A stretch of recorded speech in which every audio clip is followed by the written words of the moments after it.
Hi, everyone. Judge Andrew Napolitano here for Judging Freedom. Today is Thursday, January 30th, 2025. Colonel Lawrence Wilkerson joins us now. Colonel Wilkerson, always a pleasure. Thank you for sharing this time with you. I do want to talk to you at some length about President Trump and the Kremlin and the war in Ukraine. But before we get there, first to Israel, do you think that Donald Trump has the same contempt for the personal freedom of the Palestinian people that Joe Biden has manifested? I don't attribute that to Trump. I don't think he thinks about things in those dimensions. So I think that's hard to say about him, but I wouldn't attribute that to him. I do think that he's got a grand scheme going here. I think I'm beginning to detect some of the signs of it. And the scheme includes working with MBS for his long-term 25-year, 30-year plan, fully funded, that includes rehabilitation of Lebanon and a stretch of economic power all the way up through the Levant, and a deal with Iran on its nuclear program, which will be sort of a codicil to that big deal, and somehow to shut down this fracas, genocide, whatever we want to call it.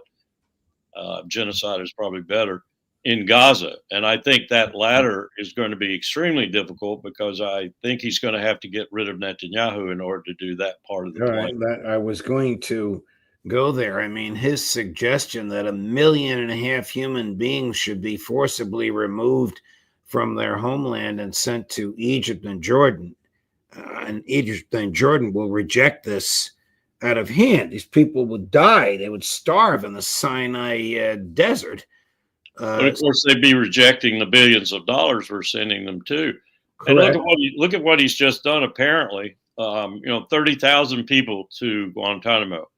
Well, at one time we did have a capability there on a temporary basis, looking at the Mariel boat lift in 1980, I think it was, looking at the Haitian exodus and such.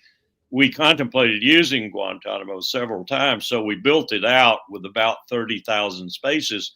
But those are old, and I suspect rat infested. And we got 8,500 of our own people on Guantanamo. So this is a preposterous suggestion. And he's probably going to put, and I hope Hegseth stands up to him on this, he's going to put the onus on the 8,500 US who are there to take these people and deal with them and forget about it in terms of cost and rehabilitation. No, I don't want to get too far afield, but knowing Pete, he's not the type to stand up to Donald Trump. He's the type to say, when do you want it done, sir?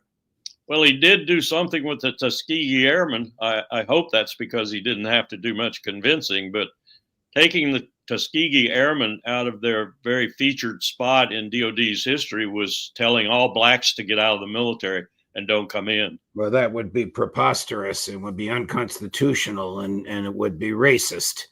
It would, but they were going to do it. Wow. All right, back to Israel. Will Trump allow Netanyahu and the donor class which elected him to bully or control Trump? I think that's hard to do. That's my own intuition anyway, that he's going to be hard to bully. Now, the money does mean something. And I think he really looks at this transactionally. That is to say, he wants the Palestinians gone, and he's trying to figure out some way to get them gone, whether it's shipping them to Indonesia or to Jordan or to Egypt, or maybe flooding Syria with them, whatever. He'll take any solution. And I think he's that sort of person. But I think the reality of it is going to hit him sooner or later. I hope sooner. Well, that's why I asked you about whether he has contempt for their personal freedom. I mean, he must, unless he doesn't think about the natural and probable consequences of his words. If he's talking about forcibly removing 1.5 million people from their homeland, which the United States paid Israel to destroy. Yeah. Bingo. America. Bingo. I think you just said it. He doesn't think about these sorts of things. Now, when someone compels him or cajoles him into thinking about them, he can show some pity, some compassion, some empathy. But I don't think he thinks about them at all. He's like a guy who sends infantrymen from the poorest districts in America to go die in its wars. but he doesn't think about the implications of it in an empathetic way. You get him to do that, I think you can influence him a bit. Is the Biden pipeline to Ukraine still flowing, Colonel Wilkerson? It must be, because I'm hearing that no oligarchs of consequence have shown any trepidation yet. That is to say, their cars might be turned towards the other direction and they're ready to Didi Mao, as we used to say in Vietnam, but they aren't doing that. They're still hanging around, going to the bars, doing the things that they have been doing. And so that would indicate to me that the money's still coming in, because that's the money they're living off of. You're talking about the Ukrainian oligarchs, the people who are stealing cash from us, and exactly. stealing cash from their own government. I suspect Zelensky should be included in that group too. Yeah. And one would think, if that pipeline, if that spigot, to continue this analogy, had been turned off, Zelensky would be howling like there's no tomorrow, and he hasn't been doing so. I think so, and I think the other oligarchs would probably be looking for a replacement. So, of what value was Trump's promise to end the war in 24 hours? If the Newsweek piece is accurate, and I suspect it was leaked by someone on Trump's team, then and he says he's going to have an agreement by Easter, then he's serious. But I've got to see the results. I got to see something happening before. Well, the agreement would have to provide that the Russians will retain jurisdiction over the areas that they have conquered, and that NATO will not be there. That's got to be there. The things that Newsweek revealed are the essentials that will get Putin to actually talk realistically. And Putin has said, I'll let you hear his own voice. Bear with me just a minute. Number 30, Zelensky can't sign a peace agreement because he's not the lawful head of the state. Number 13, Sonia. But if Zelensky says that he can be a negotiator, do you think that you can negotiate with him? You can negotiate with anyone, but he is illegitimate, so he cannot sign anything. If he wants to take part in the talks, he can designate and appoint people for holding these talks. It is a matter of signing these documents and their final versions so as to guarantee security for both Ukraine and Russia in the long run. So everything must be perfect in this regard. But according to the Ukrainian constitution, the president of Ukraine, even during martial law, a president of Ukraine cannot renew his term or stay in power after his term runs out. Only the national parliament can give the president this possibility. I don't think he's trying to avoid negotiating. I think he has such extraordinary antipathy for Zelensky that he's using this rather legalistic argument, which I understand is correct under Ukraine law, you're correct under Russia law, correct under international law, as a basis for not wanting to deal with them, or as a basis to induce the U.S. to send Zelensky packing and appoint General Zaluzhny or somebody to take over. Now, I'd be doing the same thing were I Putin, and I would expect this from Putin. He does not want anyone involved with the culmination, if you will, certainly not the document that codifies the talks, to be illegitimate. And to have anyone in the future be able to say that and resume the war, like maybe Washington. What do you think was the Kremlin's reaction to Trump's absurd statements that more than 1 million Russian troops have been killed and that Putin is destroying Russia? I think that's water off a duck's back to Putin and to the establishment in Moscow now, because they have grown to understand how duplicitous, how deceitful, how lying outright the empire is. And so they expect that. So it's not a real shock to them anymore. They're not going to deal with that, as we just indicated. They're going to have ironclad, or as ironclad as they can get, guarantees, but they understand how duplicitous we are. Are the Ukrainians still firing American and British missiles into Russia? As far as I can tell, they are. And of course, they just let a drone go over amongst a horde of drones and apparently got close enough to Zaporizhia, the big nuclear reactor, that the Russians thought it was actually an attack on the reactor.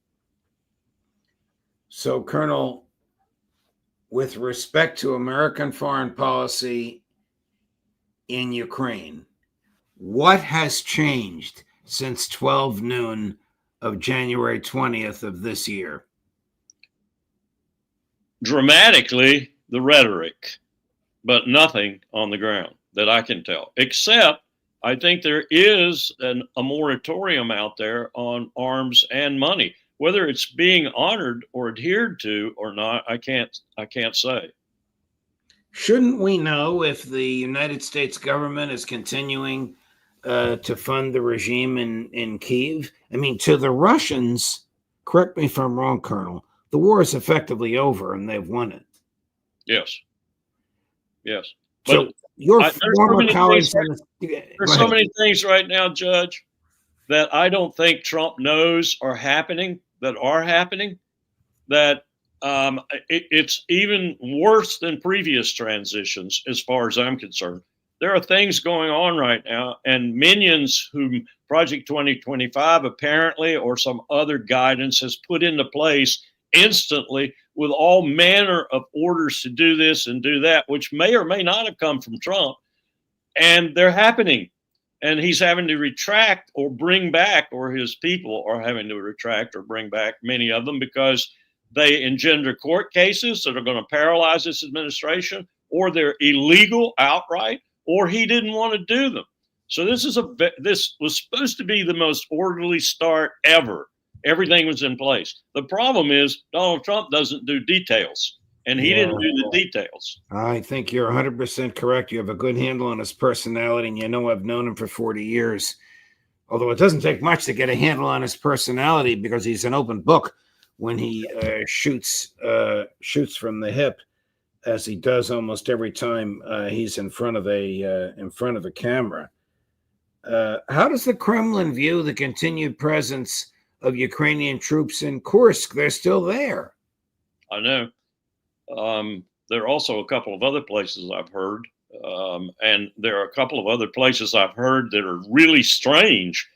Like what, Colonel? Like in Syria and elsewhere, where we're using them to do things that we're using others to do that we won't do. And so we're hiring these mercenaries, as it were, to do these things for us. That's not good. And I'm also hearing that some of them might be in Xinjiang province in China working with Uyghurs who have come out of the fray, so to speak, in the Levant, battle hardened and trained, and are trying to incite some problems in Xinjiang and China, which is not going to make China a happy camper at all. Nor is it going to make Putin a happy camper. Nope. At all. How do you think this ends? What do you think happens next? I mean, the Kremlin honestly believes, according to Dmitry Simes Sr., whom you know, and according to Gilbert Doctorow, that the war is effectively over and it's just a short period of time.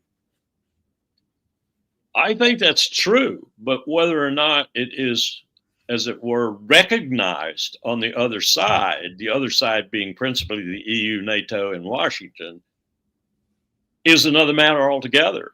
We could let this just rest in stasis, so to speak, for a long time if we wanted to, and Russia just sitting there twiddling its thumbs as to what to do. Do I just act as if there is nothing in front of me that's inimical to my interests and occupy these places and do what I want to and just let it go and wait for something to come that will be really detrimental to my interests in the future? Or do I continue to seek some sign of agreement, though I might not trust it at all? I'll make sure it's as trustworthy as I can forge it and then deal with that, because it's not over, I think, in Moscow's eyes. As I've said, Putin originally thought, I believe, that Russia would have to fight NATO in the future, perhaps not in his lifetime. I think he now believes he's going to have to fight us in his lifetime. You say us. Us. Don't you mean NATO without us? Well, I don't mean NATO without us. At least for the next 4 years. I really don't believe that. I think this is a masquerade to some extent. And I think one thing that the administration is convinced of, and perhaps even Donald Trump down in his bones too, is that there has to be something done with regard to this shift of power, massive shift of power towards China and away from the empire. And eventually the people around the Washington complex are going to get to him and convincing of that. I believe that the Biden administration has done a lot to infect the Trump administration with a lot of these issues.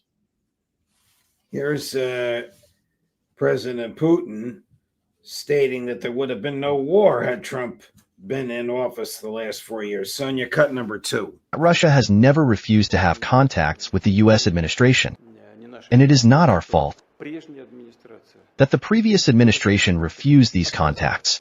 I have always had businesslike, but at the same time pragmatic and trusting relations with the current president of the United States. I cannot but agree with him that if he had been president, then perhaps there would not have been the crisis in Ukraine. Flattery, or does he honestly believe that? I think he probably does, and I think he's got reason to believe that, because I don't believe at that time, 2016, 2017, 2018, all the way through that first term, that Trump's term, I believe he's right about Trump. Trump did not want a war there and would have found a way, and the way was there. It was there almost immediately after the invasion started. He would have found a way to end it. What was gained by Tony Blinken never speaking to Sergei Lavrov?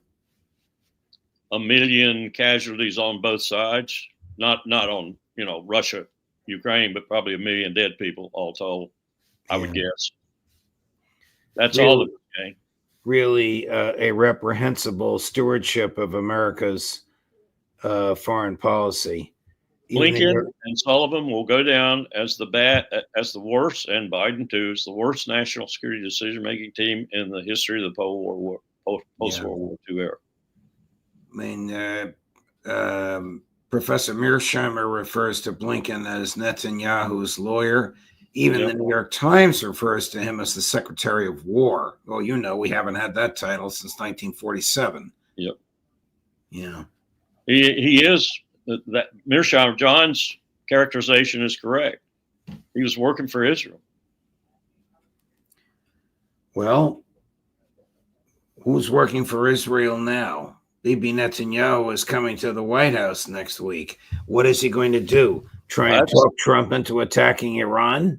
I would love to be a fly on that wall, because Donald Trump is going to tell him to get out of his face. I have a deal working, and the deal is going to be a big one. It's going to guarantee no nuclear weapon on the part of Iran, and we're going to have this wonderful thing going on in the Levant that's going to make us all tons of money. And Bibi, get out of my face. He's not going to accept that, nor will the donor class. No. Especially Bibi, but I just think his time is numbered. Not that anyone coming in his wake is going to be any better, but they'll be more amenable to Trump's wishes. They'll have to be. Netanyahu's going to leave one hell of a legacy.